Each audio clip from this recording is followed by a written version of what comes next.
Hi, my name's John, and I'm making a horror game. Come have a seat. Thinking about how to start this video series, I decided to take a look back and see what got me to this point. I would probably begin with the Nintendo Entertainment System that I got as a Christmas gift when I was 6 or 7. Many hours were spent on games like Super Mario, Chip and Dale, and Maniac Mansion. Maniac Mansion was probably the first point-and-click adventure game that I ever played. LucasArts and Sierra were the most well-known studios that published these kinds of games. One of my favorites, Quest for Glory 4: Shadows of Darkness. I loved the gothic horror setting, the soundtrack, the little puzzles, and of course the great narration by John Rhys-Davies. Oh no, you've been Antwerped.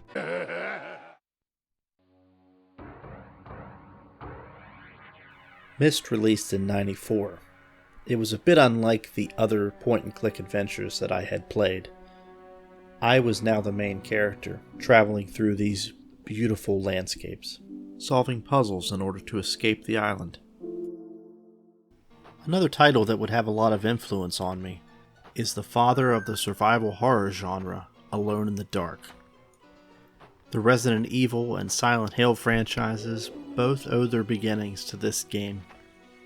While the combat leaves a lot to be desired, that's not really the focus. The Lovecraftian storyline, the atmosphere, the music, interesting camera angles using the pre-rendered backgrounds, all make for a great experience.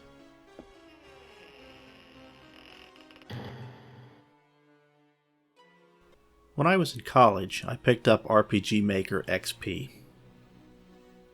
I created a Final Fantasy-inspired RPG called Waking Nightmare. While it was far from good, it was a complete game.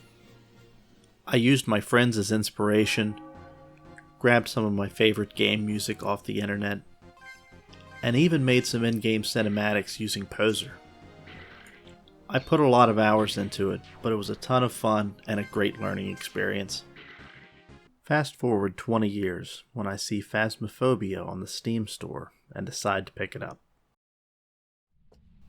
I feel inspired finding out that this developer is a team of one. I can do this, so I download the Unity game engine and search YouTube for tutorials. I don't have to look far.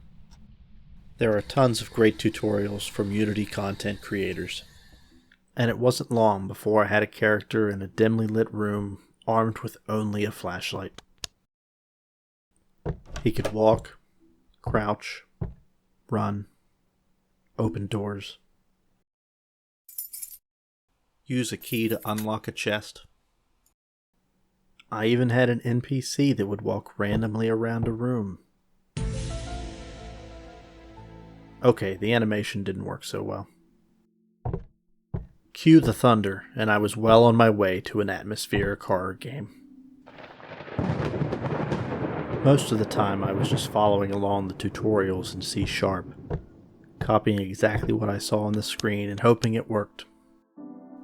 Often the tutorial would be for a previous version of Unity, so it wouldn't work exactly right. It was getting to the point where I started to recognize lines in the code, and was able to fix some simple errors when I ran into them. I was really feeling accomplished, even for the small amount of work that I had done. My feeling quickly went from accomplished to overwhelmed. I began to think about everything in the game aside from the coding. Textures, modeling, sound effects, music. I knew I was putting the cart before the horse, but I couldn't get it out of my mind. Could I find certain assets for free?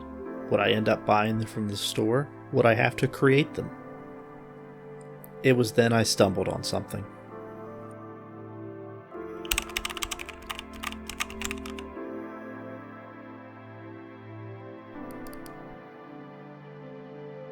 What were these gorgeous lifelike models? With the release of Unreal Engine 5 just around the corner, I decided to re-begin my journey into game dev. On the surface, Unreal almost looks too good to be true. You have character models with metahumans, high-resolution textures and models with megascans. Blueprints allow me to create game mechanics without knowing as much code. And the new Lumen system makes lighting beautiful and easy. And I know a lot of you are going to say, well, Unity has a lot of these things too. And you're right. I don't see one engine as being better than another.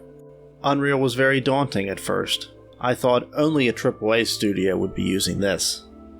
As a one-man indie developer, I should stick to Unity. And who knows, I may go back. But for now, I'm learning Unreal, the same way I was learning Unity.